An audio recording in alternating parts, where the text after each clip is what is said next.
Bonjour à tous, j'espère que vous allez bien. Moi ça va super. Aujourd'hui on se retrouve pour une nouvelle vidéo, dans laquelle on va parler de Lost Media. Si vous êtes là depuis un moment, vous savez que c'est pas la première fois que je parle de Lost Media sur la chaîne. Par contre, c'est la toute première fois que je vais vous parler de Lost Media retrouvés. Oui, des médias qu'on pensait perdus à jamais et qui ont finalement refait surface. Dans cette vidéo, on va plonger dans des histoires fascinantes, parfois étranges, parfois incroyables, de contenus disparus qui ont été retrouvés après des années de mystère. Mais avant de commencer, pensez à vous abonner à la chaîne, à liker la vidéo et à activer la cloche pour ne rien rater des prochaines histoires. J'arrête de parler, commençons cette vidéo. Alors installez-vous confortablement, prenez-vous quelque chose à manger ou à boire, on va passer quelques temps ensemble et je vous souhaite la bienvenue dans ce nouvel épisode de Cursed.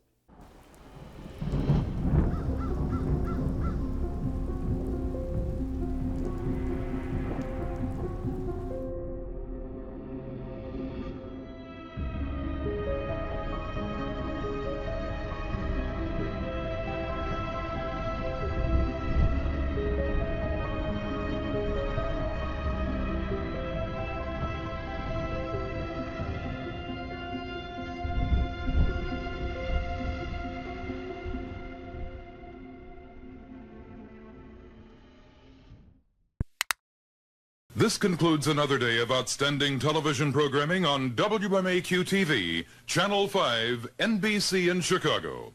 We now leave the air and wish you a pleasant good morning. Le 14 janvier 1989, la chaîne WAQ de Chicago faisait sa fermeture habituelle pour la nuit. Juste au moment où la station terminait sa conclusion, dans la routine, ce message vert sur une personne disparue montrait une image floue d'une jeune femme avec le nom Johanna Lopez. Il n'y avait ni transition, ni musique, ni narration, ni info sur son âge, sa taille ou les circonstances de sa disparition. En plus, la photo utilisée était de très mauvaise qualité. On aurait dit une photocopie approximative d'une vraie image. À cause de ça, beaucoup ont trouvé cette annonce bizarre, voire un peu dérangeante. Même si le format était original, WAC a quand même diffusé au moins une autre diapositive sur une autre personne disparue, dans le style similaire. En 1988, la chaîne a passé une diapositive pour un enfant disparu nommé Tricia Killett, avec son nom, sa photo et la date de sa disparition. Tricia était bien documentée comme une vraie enfant disparue, même si malheureusement son affaire reste non résolue. Par contre, Johanna Lopez n'a presque aucune trace publique concernant elle ou sa disparition. Les chercheurs n'ont pas trouvé de dossier de personnes disparues correspondant à ce nom dans la base de données publique habituelle. À cause de ce manque de documentation, certains pensent que Johanna Lopez n'était qu'une légende urbaine, une erreur d'identité ou une mauvaise blague.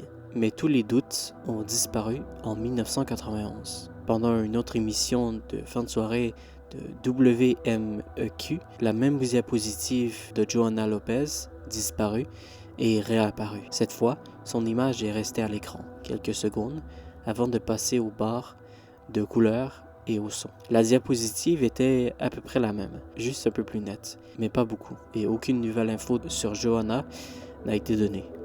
Tout ça a juste prouvé que Johanna n'était pas un simple canular, pas une erreur ou un truc inventé, mais une vraie personne qui avait disparu depuis plusieurs années. Des décennies plus tard, quand les gens ont commencé à mettre en ligne des archives de ces émissions, le mystère de Johanna Lopez a refait surface et est devenu un phénomène sur Internet. Les spectateurs étaient frappés par le manque total d'infos, à part son nom et sa tête, et ont commencé à enquêter. Le numéro sur la diapositive était réel, mais a depuis été déconnecté. Des recherches plus poussées ont révélé que ce numéro appartenait à la division jeunesse du service de police de Chicago, qui ont travaillé sur des affaires de mineurs et de fugueurs. Apparemment, il y avait une femme avec un nom similaire qui a été retrouvée.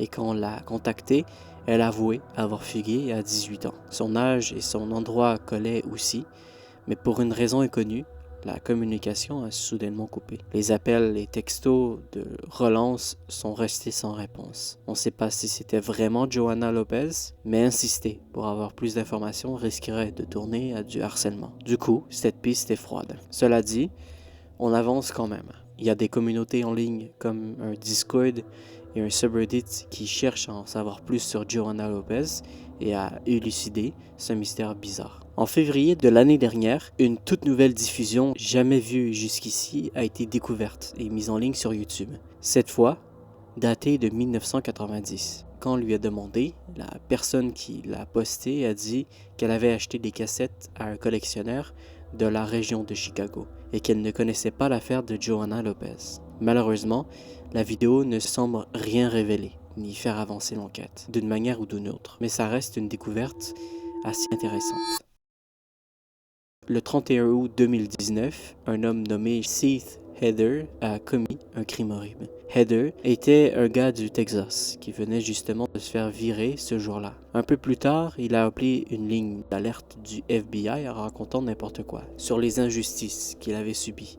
Peu après, Heather a pris un R15, a pris sa Toyota Camry sur l'Interstate 20 près de Midland et a commencé une fusillade mobile violente. Il a tiré depuis sa voiture sur des passants, des voitures et des conducteurs autour. Heather s'est rendu à Odessa, juste à côté, où il a continué à tirer sur des gens. Pendant ce temps, il a passé plusieurs appels au 911 et a parlé à plusieurs opérateurs pendant qu'il commettait son crime horrible.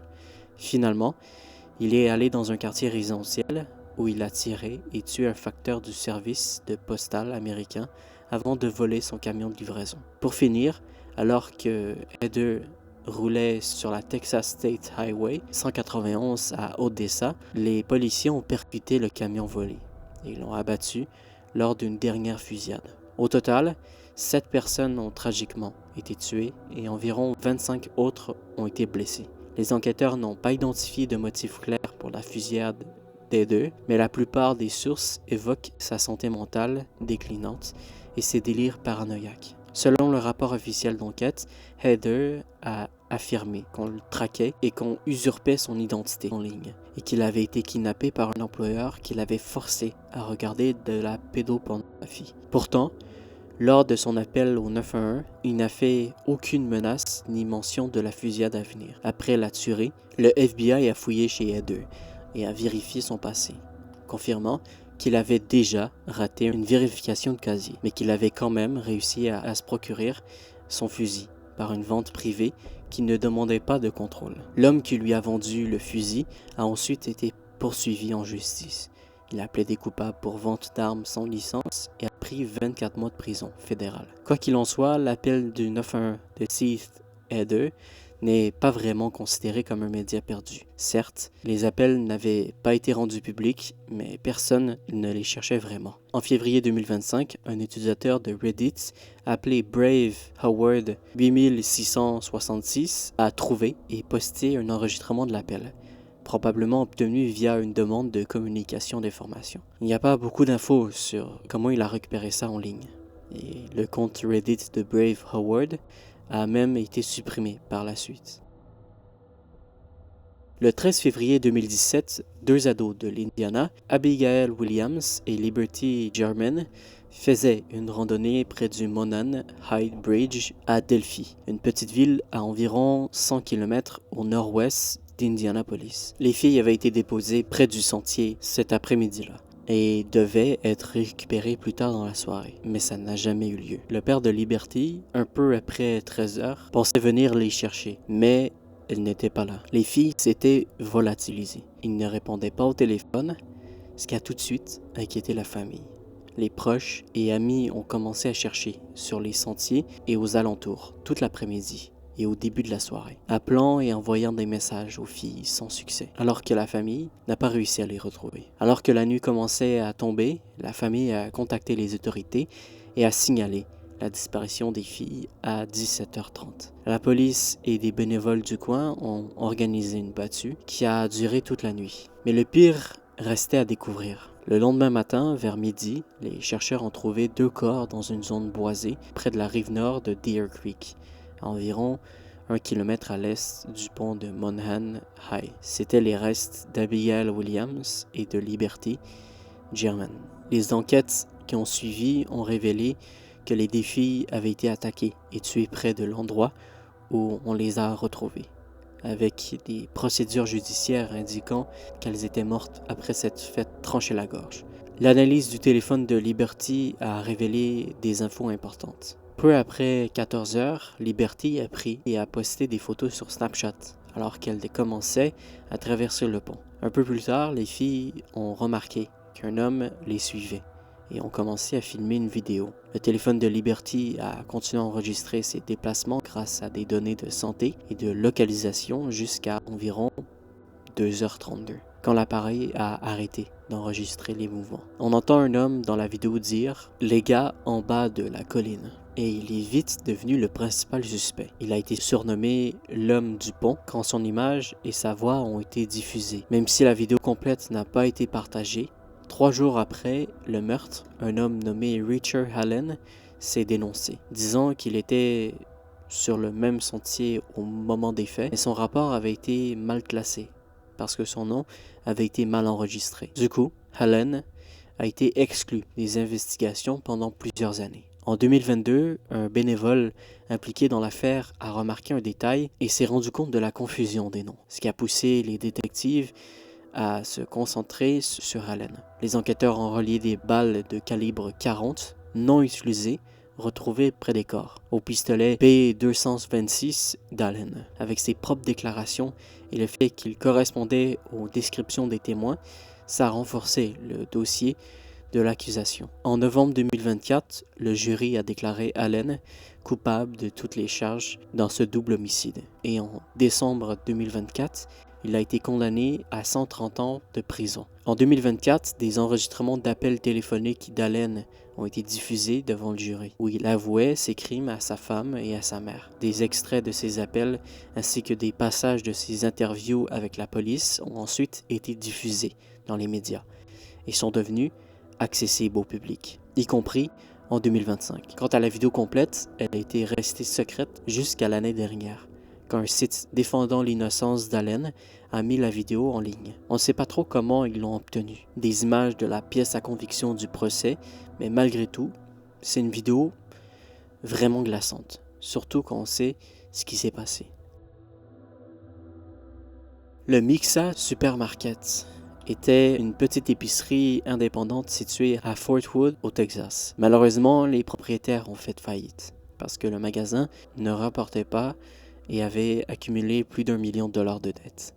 En 1999, après à peine 1 an d'activité, le magasin a été abandonné, littéralement. Les propriétaires ont juste déserté l'épicerie en laissant tout à l'intérieur pour pourrir et se décomposer sous la chaleur étouffante de l'été texan.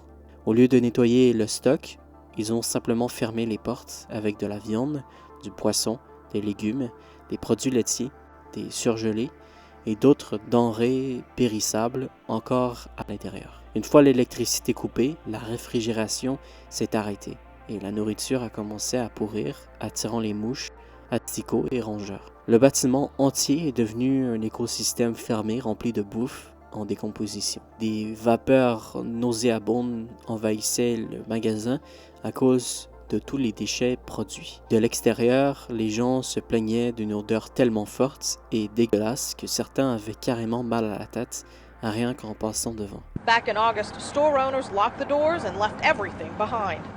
You've got a fully stocked grocery store. You've got a complete produce section. You've got a complete meat section. It's been sitting there unrefrigerated for 60 to 90 days. Today, a pest control company started its assault on the building that's now infested with rodents and thousands of flies. Some neighbors say the smell has made them sick. Environmental Services confirms the odor can cause nausea and vomiting, but won't cause long-term health problems.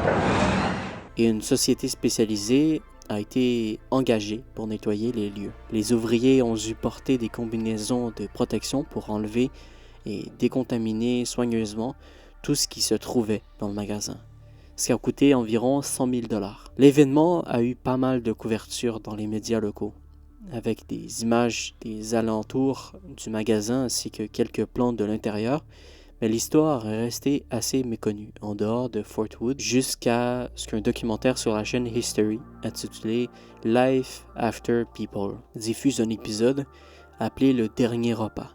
Cet épisode parle de ce qui est arrivé à l'approvisionnement alimentaire si l'humanité disparaissait soudainement. Il mentionne Mixia comme une étude de cas, ce qui a relancé l'intérêt pour l'histoire. In 1999, in Fort Worth, Texas, a grocery shop went bankrupt. The owners decided to abandon the shop, leaving everything inside. Within weeks, neighbors began to notice a horrible stench.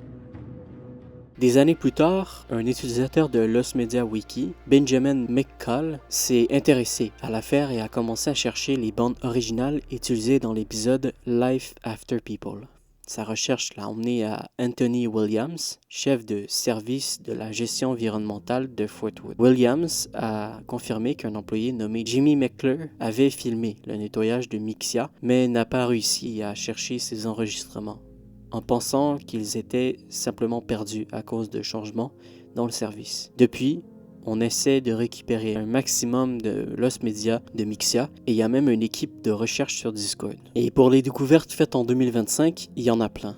Un utilisateur TikTok qui s'appelle Juice a partagé une vidéo filmée par ses parents en novembre 1999, quand il passait près de Mixia en voiture. Ce même mois, un utilisateur de Discord connu sous le nom de Dash a réussi à obtenir des images de Mixia de l'université du nord du Texas. Le 15 juillet 2025, un autre utilisateur de Discord, Biscuit Number, a déniché des images supplémentaires de Mixia provenant de la station KTVT dans les archives de Conis. Toujours en juillet, le youtubeur Kong MMG a publié une vidéo montrant de nouvelles photos du magasin prises le jour où les équipes en tenue hazmat sont arrivées pour la première fois. Ces images ont été récupérées en contestant directement les services environnementaux de Fort Wood par email. Il reste une dernière découverte à évoquer. En septembre 2025, des chercheurs ont remarqué qu'une archive universitaire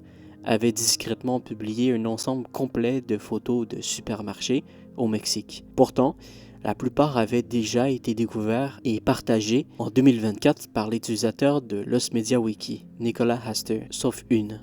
Sur cette photo, on voit un employé environnemental de Garner à gauche et Jimmy McClurg à droite, un membre du personnel environnemental de Fort Worth qui a documenté le nettoyage. McClurg tient une petite caméra qui ressemble à celle qu'il utilisait pour filmer des images pour Life. Alors, qu'est-il arrivé aux images et pourquoi Williams n'a-t-il pas réussi à les retrouver? On pense que les images ont probablement été abîmées par un truc appelé le syndrome de la pellicule collante. C'est une vraie forme de dégradation due à l'humidité, aux dégâts d'eau et au mauvais stockage. Ça collerait avec l'humidité importante à l'intérieur de Mixia et aussi avec les extraits déjà montrés dans l'épisode Life After People. Une recherche est toujours en cours et ça devrait permettre d'en découvrir plus. Voilà. D'ici là, va falloir attendre et voir ce qu'on peut découvrir d'autre. Si jamais le cas se résout, je ferai une courte vidéo pour expliquer comment on l'a retrouvé. En 1990, Kurt Cobain, le chanteur de Nirvana, a diffusé en avant-première un morceau acoustique intitulé Opinion sur une radio locale d'Olympia.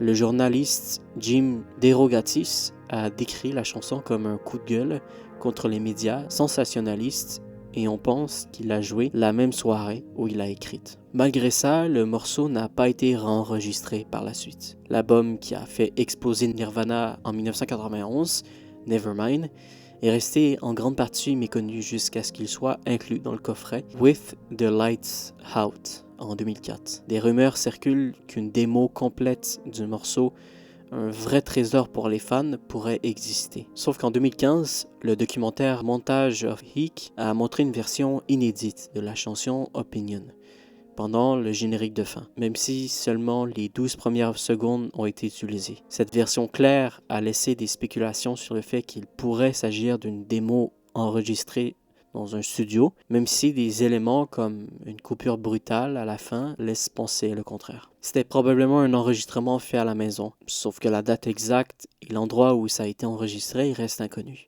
Et ni les membres survivants de Nirvana, ni les proches du groupe n'ont confirmé publiquement son origine. Par contre, Courtney Love a mentionné dans une interview qu'une chanson appelée Opinions a été écrite pendant le séjour de Cobain à Olympia, entre Bleach et Nevermind. Elle dit que ce morceau avait quelques années et venait de l'époque où il était à Olympia, à Washington. Le 23 avril 2024, le morceau complet, une version de cette démo maison, est réapparu quand un fan l'a mise sur YouTube après l'avoir trouvé dans un groupe Facebook non officiel de fans de Nirvana. Les fans ont vite reposté l'enregistrement un peu partout sur les réseaux sociaux, confirmant sa redécouverte. L'authenticité de la démo a ensuite été validée par Gillian Carr, une auteure reconnue pour ses livres sur Nirvana. Gillian a raconté qu'elle avait entendu cet enregistrement des années auparavant sur une cassette compilation qui contenait d'autres démos de Nirvana. Le morceau dure environ 1 minute 26 et a un son clairement meilleur que celle de la radio, mais elle reste incomplète, interrompue par un accident désagréable. Quelqu'un a fait caca dans les toilettes à côté pendant que Kurt Cobain enregistrait, ce qui l'a forcé à arrêter la session. C'est n'importe quoi.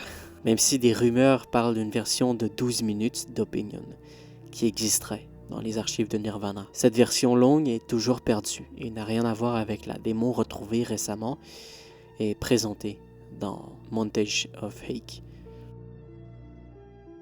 Des caricatures racistes, de la prostitution, un Mickey Mouse mort, ainsi qu'une série d'images complètement déplacées, c'est ce que tu verras jamais dans un dessin animé officiel de Walt Disney. À moins que tu tombes sur ce dessin animé, un des plus dérangeants. Sauf que, il a enfin été rendu public après avoir été perdu pendant plus de 60 ans. C'est un voyage qui a duré plus d'un demi-siècle et qui a commencé le 24 avril 2014, quand un article a été créé sur le Lost Media Wiki à propos d'une animation perdue de 1964, inspirée par Mickey Mouse et d'autres personnages tirés des dessins animés de Walt Disney. L'article décrit en détail, affirmant qu'elle montre des caricatures racistes, de l'humour de toilette, avec Dingo en proxénète et les 7 nains en deuil autour d'un Mickey décédé, et elle s'appellerait Uncle Walt. Et même si des sources affirment qu'elle avait été projetée une fois à l'American Film Institute en 1972, ce qui rendait ce court-métrage encore plus mystérieux, c'est que pendant 60 ans, aucune preuve visuelle n'était jamais apparue, laissant beaucoup de gens impatients d'en avoir juste un petit aperçu, tandis que d'autres doutaient même de son existence. Pourtant, il y avait de l'espoir que ce cours puisse enfin voir le jour, puisque sa création avait été attribuée à un seul homme, Robert Swarth.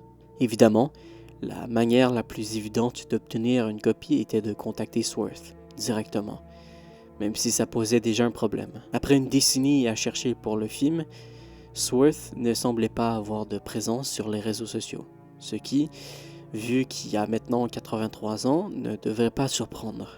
Pourtant, ironiquement, il connaissait probablement bien la technologie informatique, puisqu'il était reconnu comme un artiste d'effets visuels pendant la majeure partie de sa vie. Même s'il n'est pas joignable directement en ligne, le 3 février 2020, un utilisateur de Reddit a lancé un fil de discussion où il affirmait « J'ai contacté un membre du personnel de l'UCLA, l'université où Swarth a réalisé le court-métrage, qu'il était proche de Swarth, et je lui ai demandé si Swarth avait l'intention de sortir un jour Uncle Walt. Swarth a répondu « Il n'a aucune intention de sortir le film publiquement. » Même si c'est décevant, Swarth doit sûrement avoir ses raisons. Comme je l'ai dit plus tôt, d'après plusieurs bases de données, Swarth est un vétéran de l'industrie des médias, spécialisé dans les effets visuels, dans des films très connus comme le tout premier Star Trek en 1979, pour lequel il a même reçu une nomination aux Oscars. Avec une carrière aussi accomplie que la sienne, Swarth ne voudrait probablement jamais revoir cette animation vulgaire qu'il a faite il y a 60 ans, et un peu comme la plupart des artistes avec leurs anciens projets.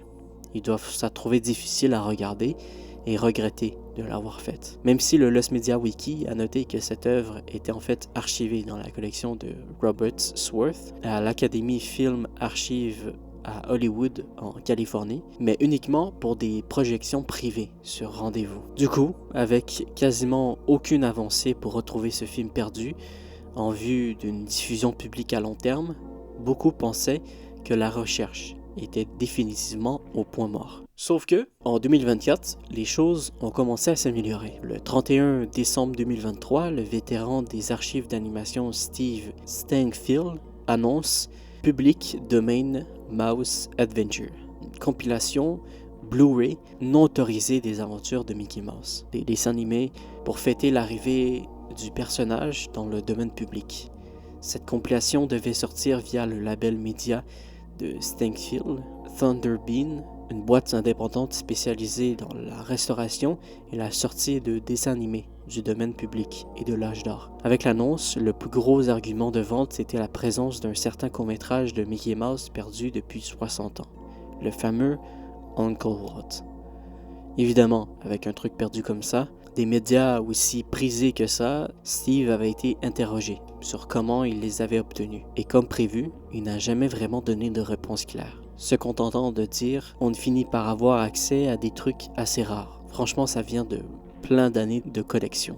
Donc, alors que tout le monde pensait être sur le point d'assister à un moment historique pour l'animation, le chemin n'était pas encore fini, parce que ça devait être un délai de 4 mois entre l'annonce en janvier. La sortie d'avril a rapidement accumulé des retards mensuels réguliers jusqu'en mai, puis juin, juillet, jusqu'enfin le 31 août 2024. Stangfield et Thunderbean ont fait une annonce publique sur les forums blu-ray.com et le Lost Media Wiki. Ils s'adressaient à la communauté cinéphile, aux clients de Thunderbean et aux fans d'animation et de Lost Media. Pendant ces 20 ans, on a eu la chance de scanner, restaurer et sortir plein de trésors longtemps recherchés et certains étaient vraiment perdus, d'autres pas vraiment disponibles à la vue. Dans cette période, il n'y a jamais eu un film auquel on a réussi à accéder et qu'on n'a finalement pas diffusé. Mais ça a changé. Maintenant, avec les coffrets spéciaux des aventures de la souris dans le domaine public, on prévoyait de sortir Uncle Walt dans ce coffret. À cause de plusieurs trucs liés au film, on a décidé de ne pas sortir Uncle Walt avec ce coffret. Le coffret sortira quand même, juste sans ce court-métrage. On comprend la déception des fans de films et d'animation, surtout ceux du Lost Media Wiki. C'est juste un film parmi tant d'autres qui pourrait ou non être révélé au grand public un jour. Sincèrement, Steve Stangfield, évidemment la suppression d'Uncle Walt des aventures publiques de Mickey Mouse a provoqué pas mal de réactions négatives sur les réseaux sociaux de la part des fans qui attendaient sa sortie avec impatience. Et Stangfield n'a donné aucune raison précise pour cette décision brutale prise à mi-cours du projet. Il n'a fait qu'attiser les flammes. Cependant, pour préserver leur réputation et leur bonne foi auprès de la communauté d'animation, ils ont assuré que des remboursements seraient proposés à ceux qui voulaient annuler leur précommande à cause du retrait de Uncle Walt. Ironiquement, ce n'était pas seulement Stangfield et Thunderbean qui ont été critiqués, mais aussi des groupes comme la communauté de Lost Media que certains clients en colère accusaient d'être à l'origine du retrait du film. Avec toutes les fausses infos qui circulaient dans cette communauté, des membres préconisaient de ne pas soutenir la sortie physique de Thunderbean et préféraient qu'un seul membre de la communauté obtienne une copie pour la réuploader immédiatement après sa sortie. C'est pour ça que Stangfield a décidé de la retirer. Cependant, le dernier post de Thunderbean a proposé, à propos des conséquences et des spéculations, a un peu éclairci les rumeurs, en disant sur les forums de Lost Media Wiki que la décision avait été prise il y a seulement quelques jours et que ça n'avait pas été une décision facile. On était prêt à sortir le 7 avec ça dessus. On perd tout ce qu'on avait investi dans le film à cause d'une décision aussi. Donc c'est une perte financière. C'est top quand un truc que les gens avaient envie de voir sort enfin. La plupart du temps, c'est pas si compliqué. Mais avec ce film-là, si. C'était ma décision. Personne ne me l'a imposé.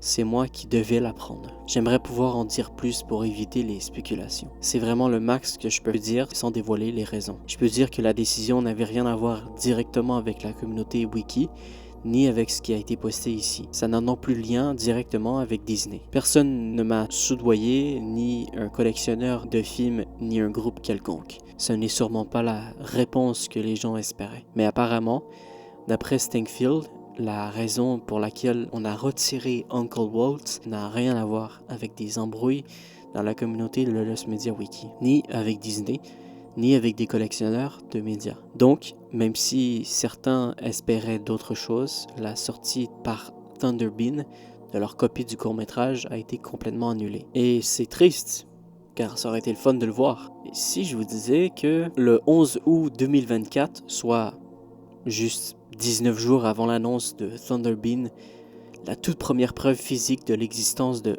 Uncle Walt serait révélée au monde via une vente aux enchères surprise sur eBay contenant le dessin animé sur une pellicule 16 mm physique. Ça, c'est quand même badass. Cette preuve est venue sous forme de photos de plusieurs images fixes des 2 premiers segments du film, basées sur le synopsis du court-métrage trouvé sur le Lost Media Wiki. Le vendeur n'a pas donné plus de détails sur l'historique de cet exemplaire précis et la description de l'objet était juste un copier-coller d'infos tirées du Lost Media Wiki. Personne n'aurait pensé que cette enchère d'un trésor unique en soi se terminerait à seulement 172 $. Mais une semaine plus tard, le 18 août, la communauté a commencé à se demander où cette nouvelle copie avait bien pu atterrir et si ce nouveau propriétaire allait devancer Thunderbean en numérisant leur bobine de film, avant que Thunderbean ne puisse envoyer leur disque Blu-ray. Mais comme Thunderbean a fait leur annonce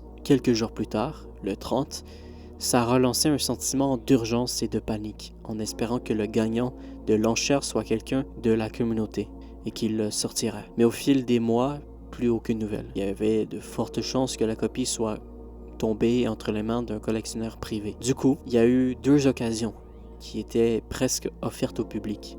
Tout ça s'est envolé. Inattendu, la communauté perdue de l'animation avait besoin d'un miracle et il est arrivé sous la forme d'une 2e vente aux enchères sur eBay. Oui, une 2e. Il se trouve qu'un Graal qu'on ne voit qu'une fois dans une vie en fait apparaître 2 fois. Mais ce qui avait commencé comme une enchère a vite été retiré et remis en ligne avec un prix carrément fou, 4000 $. Et presque aussi mystérieux que la première bobine est apparue puis disparue, cette annonce a fait pareil. Alors, avec encore une occasion ratée, tout espoir semblait vraiment perdu cette fois. Mais ce qui est génial avec ces Lost Media, c'est qu'on ne sait jamais où ni quand ça va réapparaître.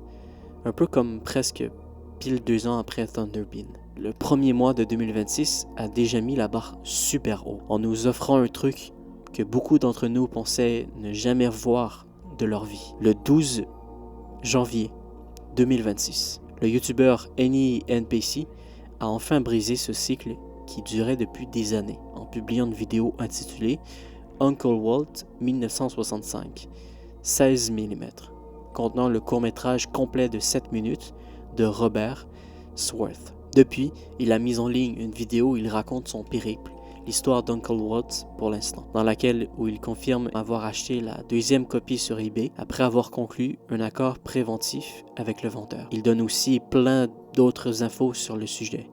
Donc n'hésitez pas à les regarder pour entendre toute sa version des faits. Mais dire que cette vidéo est arrivée de manière inattendue serait carrément un euphémisme. On dirait que ça a aussi pris Stangfield par surprise, vu son post de 20h sur le forum blu-ray.com. Bref, c'est juste incroyable.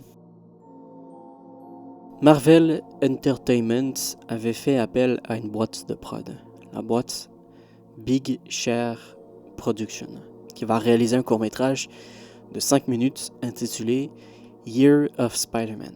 Ce film sert de teaser pour les investisseurs, histoire de créer de l'enthousiasme autour des débuts du personnage sur grand écran. Le projet du film Spider-Man en live-action chez Sony Pictures avançait enfin, après des années de galères et de changements de studio. Sony avait eu les droits de Spider-Man en 1999 et la prod avait déjà commencé, avec une sortie prévue pour 2001. Finalement, ça a été diffusé en première le 3 mai 2002, devenant un énorme succès.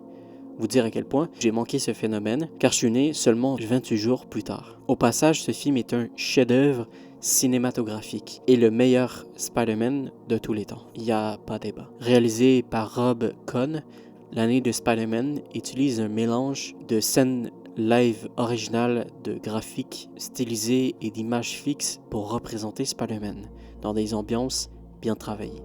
Le court-métrage comprenait un montage de Spider-Man utilisant ses pouvoirs, mettant en avant l'agilité du perso, sa force, tout en évoquant rapidement son histoire d'origine conçue pour impressionner les investisseurs. Le court-métrage a été projeté en privé dans une salle de cinéma équipée d'un système son surround sur mesure et a été très bien accueilli, remportant à la fois des Telly Awards et des Monitor Awards. Malgré cette reconnaissance critique, Euro Spider-Man, il n'a jamais été diffusé au grand public. Pendant des années, il ne restait que quelques images d'archives qui donnaient un aperçu des visuels du court. Son contenu complet reste un mystère jusqu'au 12 octobre 2024, quand l'utilisateur nommé Fudge Budger a enfin mis le film complet sur YouTube, rendant ce bout de l'os média perdu de Spider-Man retrouvé, à mon plus grand bonheur. Voilà, c'est ici que cette vidéo se termine. J'espère qu'elle vous a plu. N'hésitez pas à me le faire savoir dans l'espace commentaire et à vous abonner à la chaîne YouTube si ce n'est toujours pas fait. Je vous invite également à liker cette vidéo, c'est la meilleure façon de savoir si la vidéo vous plaît et si mon hoodie vous intéresse. Il est toujours disponible sur mon site web et restez à l'affût car il y aura bientôt un nouveau drop. Sur ce, prenez soin de vous et surtout n'oubliez pas, tout finit par se savoir. À bientôt.